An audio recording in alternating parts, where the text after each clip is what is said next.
O meu nome é Ana Souza, tenho 37 anos. No jantar de aniversário de casamento dos pais do meu marido, a sogra virou-se para minha mãe à frente de 40 pessoas e disse que ela não tinha nada para acrescentar àquela conversa. Depois de uma pausa longa, sorriu e acrescentou: "Não faz mal, nem toda a gente precisa de ter opinião." O meu marido estava ao meu lado. Não disse nada. Pegou no copo de vinho e bebeu. Nessa noite, eu tomei uma decisão. Mas antes de vos contar o que aconteceu a seguir, tenho de vos contar quem é a minha mãe. A minha mãe chama-se Teresa. Tem 62 anos e trabalhou durante 40 deles numa fábrica de confecções em Braga.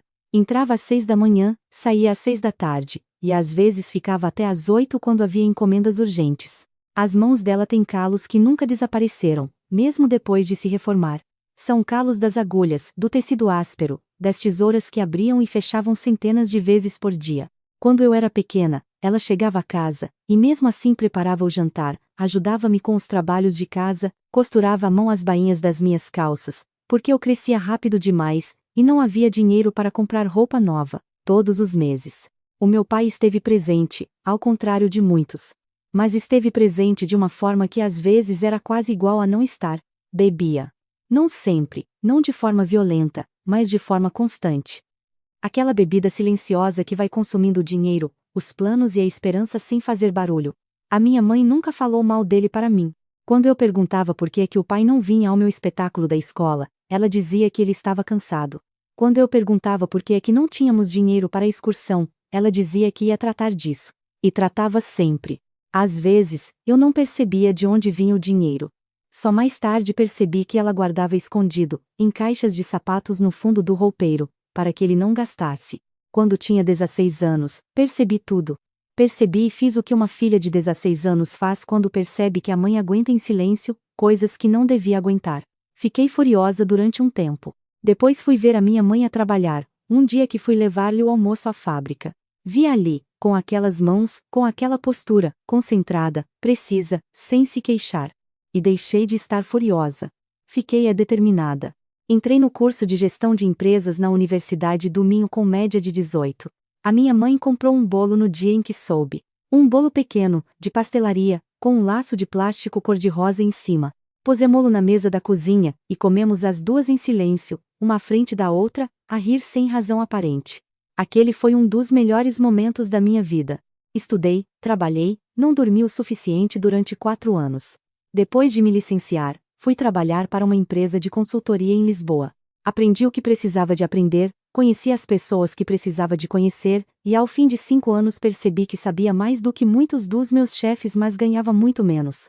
Então saí, comecei sozinha. Um escritório pequeno, um computador, uma ideia. Desenvolvi uma plataforma de gestão de estoque e logística para o setor têxtil. Parecia simples. Não era. Mas o setor têxtil é o que eu conhecia. Era onde a minha mãe tinha trabalhado a vida inteira, e eu percebia as suas ineficiências de uma forma que alguém de fora nunca conseguiria. Sabia onde doía. Sabia o que faltava. E construía algo que funcionava de verdade. Nos primeiros 2 anos, quase desisti 3 vezes. Havia meses em que mal conseguia pagar a renda. A minha mãe nunca soube disso. Quando ela perguntava como estava o negócio, eu dizia que estava a crescer. Não era mentira. Estava. Só estava a crescer mais devagar do que eu precisava. No 3º ano, algo mudou. Um grupo de fábricas no norte do país adotou a minha plataforma. Depois outro. Depois um distribuidor com operações em Espanha e em França. O boca a boca no setor é rápido quando o produto funciona. E o meu funcionava. Ao fim de 6 anos, tinha uma empresa com 12 pessoas, contratos em 4 países, e uma estrutura que gerava resultados consistentes. Não era uma multinacional. Era sólida, discreta, e minha. Foi nessa fase que conheci o meu marido. Conheci-o numa conferência de negócios no Porto. Ele trabalhava na área comercial da empresa do pai, o Grupo Vasconcelos, uma das maiores empresas de distribuição têxtil do país. Alto, articulado, com aquele jeito de entrar numa sala e cumprimentar toda a gente pelo nome. Começamos a falar sobre o setor. Ele ficou impressionado com o que eu sabia. Eu, admito, fiquei impressionada com ele. O que eu não sabia ainda, naquela altura, era que a empresa da família dele era um dos grupos que andava há meses a tentar perceber se devia ou não integrar uma plataforma de gestão como a minha. Eram clientes potenciais. Eu não sabia. Ele também não sabia quem eu era. Para ele, era uma consultora interessante, que percedia muito do setor. Começamos a namorar. Depois a sério. Ele era diferente do que eu esperava num homem da sua família. Não tinha a arrogância dos que crescem com dinheiro, e nunca questionam de onde vem. Fazia-me rir, envolvia-se nas conversas, perguntava-me sobre o trabalho com genuína curiosidade. Dizia que admirava mulheres que construíam as suas próprias coisas. Eu queria acreditar que dizia a sério. Quando fui conhecer a família, percebi que havia camadas que ele não me tinha mostrado. A mãe dele, Dona Filomena, era uma daquelas mulheres que aprendeu a tratar mal as pessoas com tanta elegância que quase parece educação. Cumprimentou-me com 2 beijos leves e um sorriso que não chegava aos olhos. Depois olhou para mim de uma forma muito específica, aquele tipo de olhar que inventaria tudo numa fração de segundo: o casaco, os sapatos, a mala. Como se estivesse a calcular um valor. O pai, o senhor Eduardo, foi mais direto na sua indiferença. Apertou-me a mão e voltou imediatamente à conversa que estava a ter. Nem perguntou a que me dedicava. A irmã do meu marido, a Constança, era mais difícil de ler. Tinha uma simpatia de superfície muito bem construída. Perguntava coisas com aquele tom de quem está a fazer um favor. E tu és de Braga? Ah, que querido, nunca lá fui de propósito, só de passagem. E sorria, como se Braga fosse um lugar que as pessoas visitavam por engano. Casei ao fim de 2 anos. A cerimônia foi no Minho, por insistência minha. A minha mãe estava lá com um vestido azul, que eu nunca lhe tinha visto. Tinha-o comprado especialmente, disse-me mais tarde, que andara 3 semanas a decidir. Quando a vi chegar, com aquele vestido e os cabelos arranjados, senti qualquer coisa no peito que não consigo descrever em palavras. Ela estava radiante. Estava tão feliz, que quase não parecia ela, aquela mulher habituada a fazer-se pequena para não incomodar. Nesse dia, Dona Filomena cumprimentou-a com uma brevidade que disse tudo. 2 beijos, 3 palavras. Virou costas. A minha mãe não disse nada. Eu vi e guardei. O primeiro ano de casamento foi de adaptação. O meu marido era genuinamente atencioso dentro de casa. Mas quando estávamos com a família dele, havia uma versão dele que eu não reconhecia completamente. Uma versão que desviava os olhos quando a mãe fazia um comentário oblíquo sobre as minhas origens. Uma versão que dizia: a minha mãe é assim, não leva a mal, como se isso fosse uma explicação suficiente. A minha mãe vinha visitar-nos a Lisboa uma vez por mês. Ficava no quarto de hóspedes, levava queijo e presunto do norte, passávamos os fins de semana a cozinhar e a conversar. Era o que eu precisava para recarregar. Mas quando a levava a eventos da família do meu marido, era outra coisa. Havia sempre um detalhe. A Constância que se esquecia de a incluir na conversa. Dona Filomena que lhe falava, como se estivesse a explicar algo a uma criança. Alguém que fazia um comentário sobre pessoas que não estão habituadas a este tipo de ambiente, sem olhar diretamente para ela, mas de um modo que toda a gente percebia a quem se referia. Uma vez, num almoço em casa dos sogros, a minha mãe estava a contar qualquer coisa sobre a fábrica onde tinha trabalhado. A Constância interrompeu-a, a meio da frase para contar uma anedota completamente sem relação. Ninguém notou. Ou fingiram não notar. A minha mãe parou, sorriu, não terminou a história. Eu vi a mudança no rosto dela. Aquela resignação silenciosa que vem de uma vida inteira a perceber que há lugares onde não te ouvem. Nessa noite, já em casa, o meu marido perguntou-me por que é que eu estava calada. Eu tentei explicar. Ele suspirou.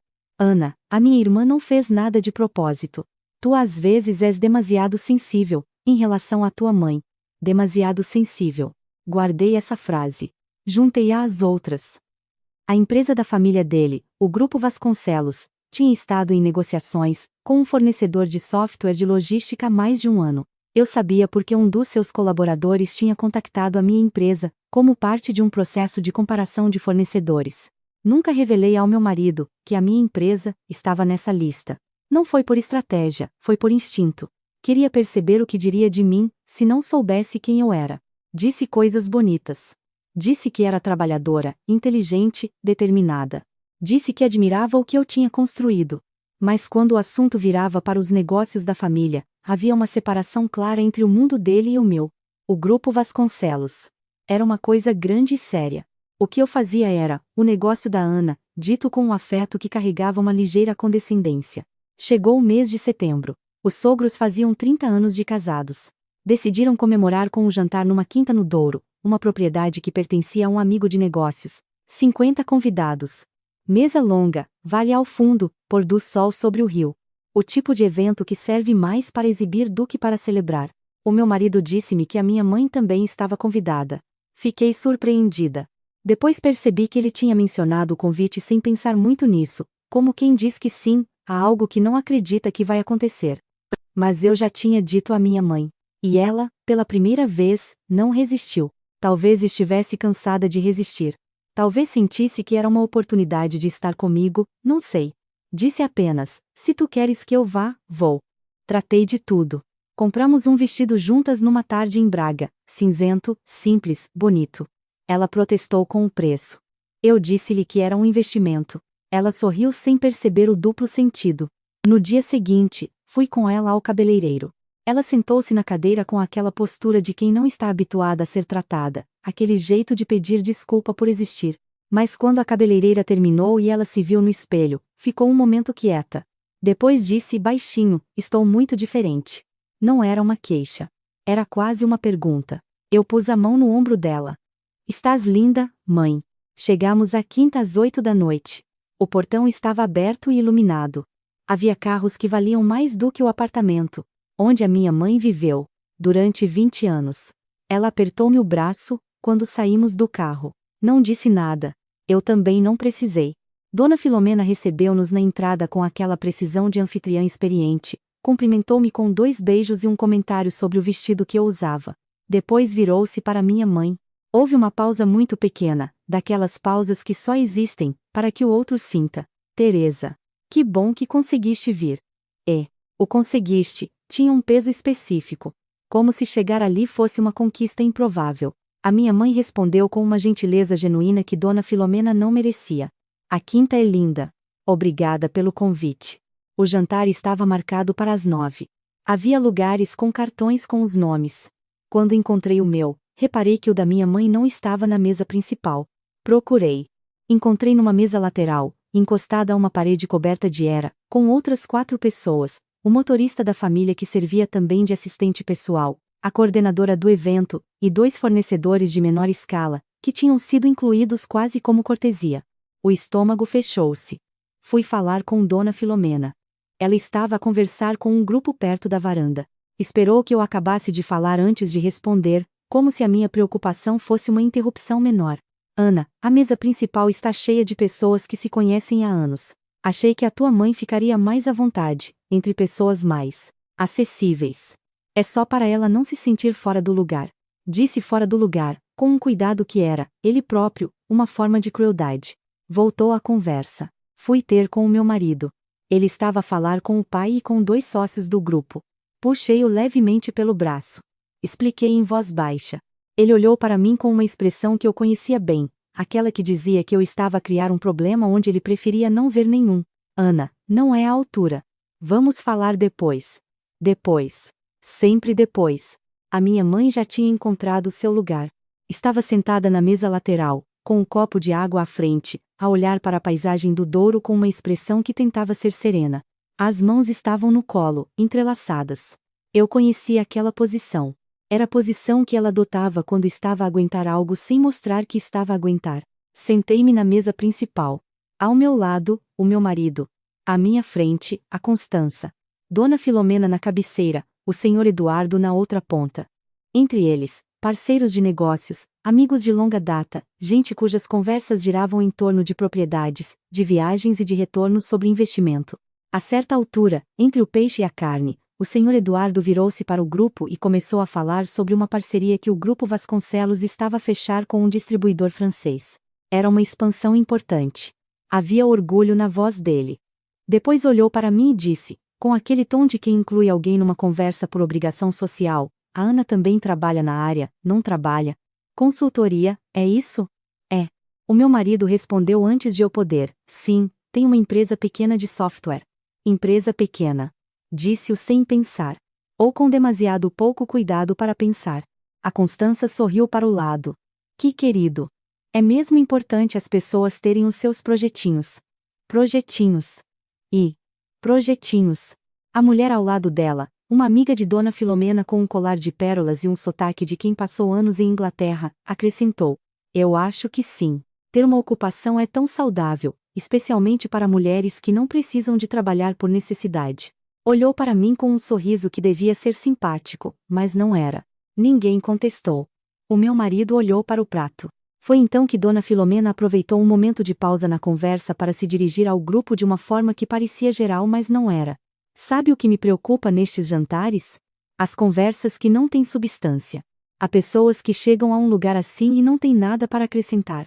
Não por má vontade, claro. É simplesmente uma questão de contexto. Olhou para a mesa lateral, brevemente. Depois olhou para mim. Não é fácil equilibrar, pois não. Ter pessoas de mundos muito diferentes no mesmo espaço. A Constança concordou com um gesto de cabeça. Exatamente. Não é desconsideração, é realismo. Há ambientes para cada pessoa. O senhor Eduardo levantou o copo. Bem dito. Cada um no seu lugar. Bebeu. Risos à volta da mesa. Vários. Genuínos. Olhei para o meu marido. Estava a olhar para o copo que segurava com as duas mãos. A Constança disse-lhe algo ao ouvido. Ele sorriu. Não foi um sorriso forçado, não foi um sorriso de desconforto. Foi o sorriso de alguém que está no sítio onde pertence e não quer complicar as coisas. Virei-me devagar para trás. A minha mãe estava imóvel. Tinha as mãos sobre a mesa agora, aquelas mãos com calos que nunca desapareceram, e olhava para elas. Depois levantou os olhos e por um segundo olhou para mim. Não com raiva. Com aquela resignação antiga, profunda, de quem já esperava isto, e mesmo assim dói. Vi uma coisa pequena escorrer pelo canto do rosto dela. Ela afastou-a depressa, com um gesto quase imperceptível, como quem afasta uma coisa que não devia existir. Mas eu vi. E quando vi, algo dentro de mim ficou completamente quieto. Não era raiva. Raiva é quente, desordenada, impulsiva. O que senti foi outra coisa.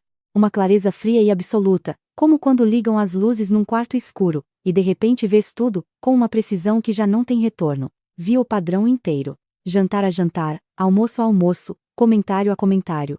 Vi o meu marido a sorrir ao lado da irmã. Vi a minha mãe a guardar uma lágrima como quem guarda uma coisa que ninguém pode saber que existe. Peguei no guardanapo. Limpei a boca. Pousei-o sobre a mesa com cuidado. Levantei-me. O meu marido olhou para cima. Ana, o que se passa? Não respondi. Caminhei entre as mesas sem pressa. As conversas foram baixando à medida que eu passava. Os olhares seguiam-me. Cheguei à mesa da minha mãe. Parei à frente dela. Ela levantou os olhos, confusa, com aquele rosto que tentava já não mostrar o que tinha mostrado há um momento. Filha, o que estás a fazer? Num ponto 2. A minha voz saiu baixa, mas sem hesitação. Levanta-te, mãe. Não quero causar. Mãe. Levanta-te. Ela levantou-se. Peguei-lhe na mão, e caminhamos juntas de volta para a frente da quinta. O silêncio na sala era absoluto. A música ambiente parecia absurdamente presente naquele silêncio. Parei ao centro, onde todos podiam ver. Dona Filomena tinha o garfo parado a meio caminho.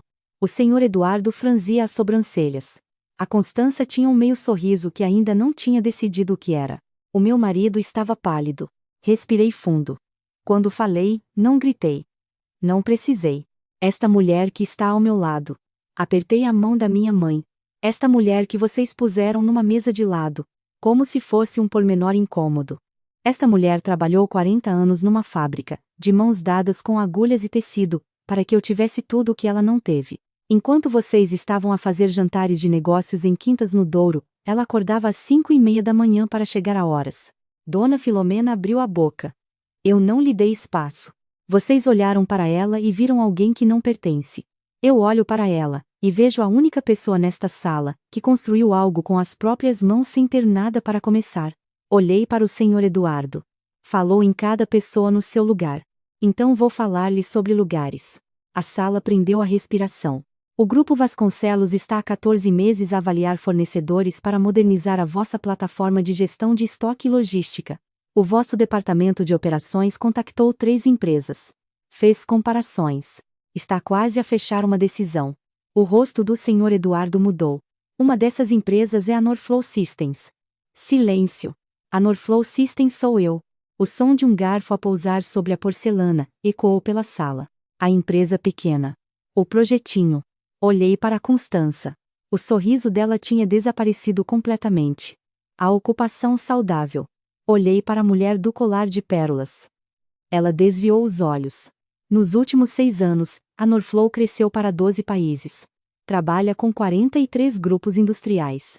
Tem contratos ativos em Portugal, Espanha, França, Itália e Polônia.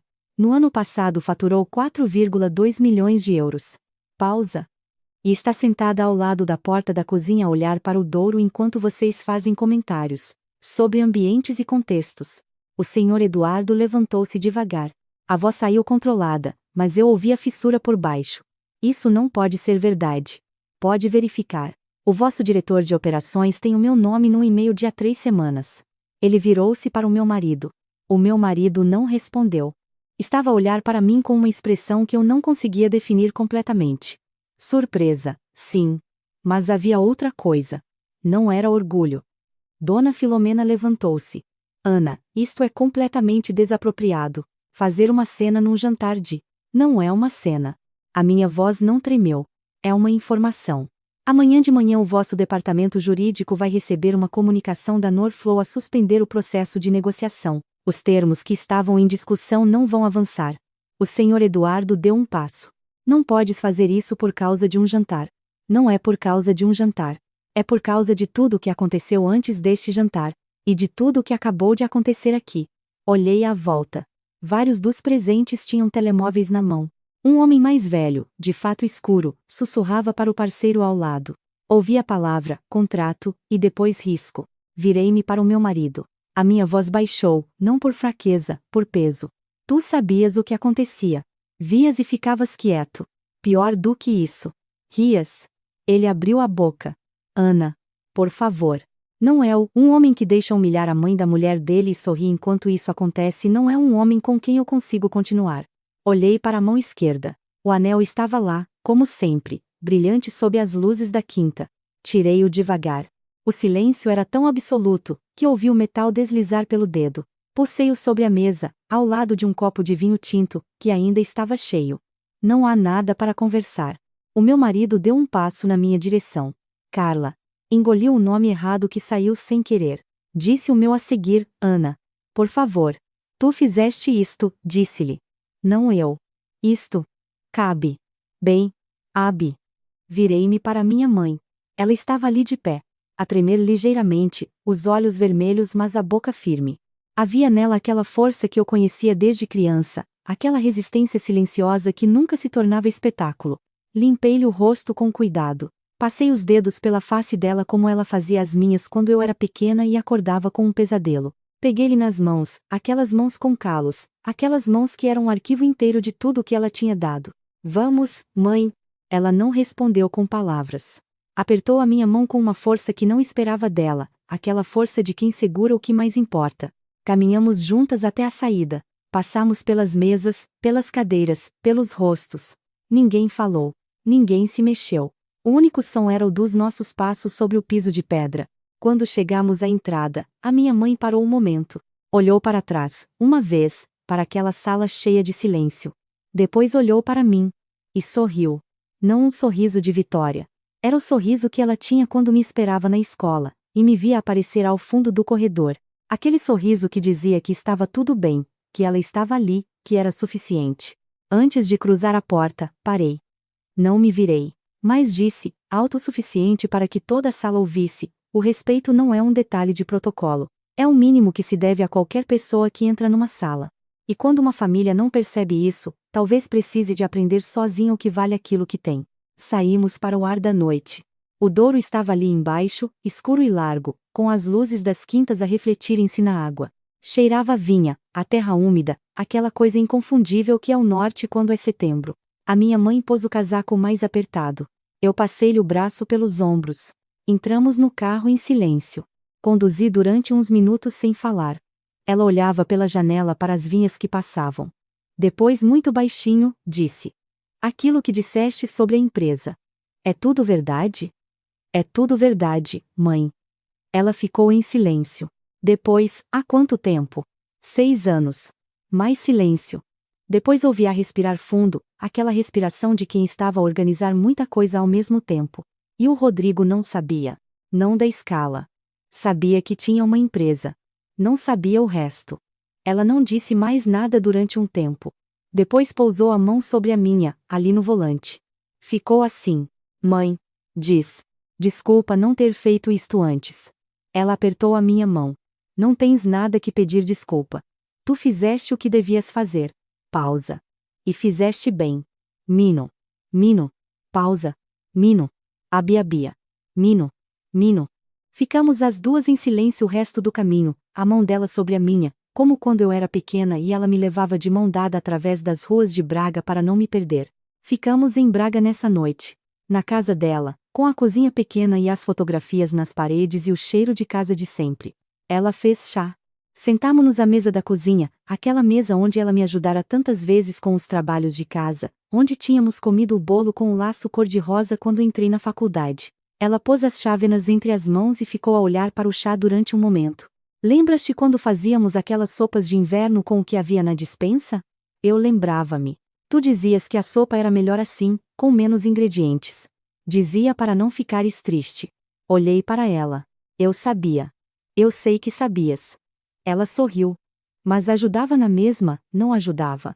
Eu levantei-me e abracei-a. Fiquei assim, com os braços à volta dela, a sentir o ombro dela debaixo das minhas mãos. Ela também me abraçou, com aquela força que punha sempre nos abraços, aquela força que dizia que nada nos ia separar enquanto ela estivesse ali. Ela chorou. Não de tristeza, não de humilhação. Chorou com aquele alívio, de quem carregou uma coisa em silêncio, durante muito tempo e de repente. Pode pousar. Eu chorei com ela. Ficamos assim durante muito tempo, duas mulheres numa cozinha pequena em Braga, a segurar uma à outra como se o mundo pudesse acabar e aquilo chegasse. Nos dias que se seguiram, os papéis do divórcio foram tratados com uma rapidez que dizia tudo sobre o que restava. O Rodrigo ligou várias vezes. Não atendi nas primeiras. Quando atendi, estava calmo, quase clínico.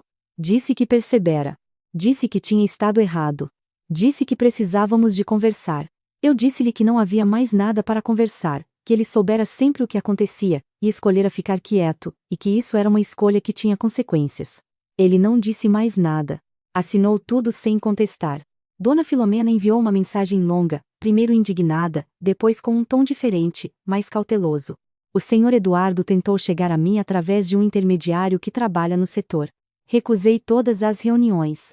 A Norflow retirou-se formalmente do processo de negociação com o Grupo Vasconcelos. 2 meses depois, soube por um contacto comum que outro dos seus fornecedores em negociação também tinha reconsiderado. A informação do que acontecera naquele jantar no Douro espalhara-se, discretamente, mas de forma eficaz, pelas pessoas que precisavam de saber. A minha mãe continuou em Braga. Eu fui visitar, lá todas as semanas. Às vezes, nas tardes de sábado, andávamos a pé pelo centro histórico, parávamos no café do costume, ela pedia uma bica e eu um chá, e conversávamos sobre tudo sem pressa. Ela estava bem. Havia nela uma leveza que eu não lhe conhecia há anos. Como se uma coisa que pesava tivesse sido pousada, e ela tivesse finalmente os ombros livres. Um domingo de outono, quando o sol entrava pela janela da cozinha dela com aquela cor de outubro que é diferente de todos os outros meses, ela disse-me: "Sabes o que me aconteceu hoje de manhã? Estava a tomar o pequeno almoço e pensei, estou bem. Assim, sem mais nada. Só esse pensamento." Olhou para mim. Há muito tempo que não tinha esse pensamento tão simples assim. Quando estou sozinha no escritório de Lisboa, com a cidade a ganhar as luzes da tarde lá fora, penso naquela noite, penso na cara do senhor Eduardo quando percebeu, penso no silêncio daquela sala. Penso na minha mãe de pé ao meu lado, a tremer mas sem cair, como sempre fizera. E penso naquilo que ela me ensinou sem nunca me dizer diretamente, que o trabalho feito com dignidade vale mais do que qualquer título ou apelido. Que uma mulher que acorda às 5h30 durante 40 anos para dar futuro a uma filha é a pessoa mais séria que alguma vez vai entrar numa sala, seja qual for a sala. Há pessoas que medem o lugar que alguém ocupa pelo nome que carrega, pela roupa que usa, pela mesa onde se senta. Eu cresci a ver uma mulher que nunca precisou de nada disso para ser exatamente o que era. E tudo o que construí, cada contrato, cada país, cada ano de trabalho, construí porque ela me mostrou que é possível começar com pouco e não pedir desculpa por isso. Se alguma vez vos disserem que uma pessoa não pertence a certo lugar por causa do que fez na vida, do que tem ou de onde vem, olhem para as mãos dessa pessoa, a história verdadeira está sempre lá. Há pessoas que passam a vida inteira trabalhando em silêncio, sem exigir nada, sem reclamar como as mãos calejadas da mãe nesta história. Elas não precisam sentar-se à mesa de honra para terem dignidade. E, às vezes, o gesto mais significativo que podemos fazer não é alcançar um sucesso brilhante, mas voltar, segurar a mão de quem passou noites em claro por nós e dizer: estou aqui, mãe, você não precisa mais ficar sozinha. Por favor, note que a história acima foi criada e ficcionalizada por IA, com o objetivo de proporcionar a você alguns momentos agradáveis de entretenimento, ao mesmo tempo em que transmite uma pequena e calorosa lição sobre os laços familiares e a gratidão na vida.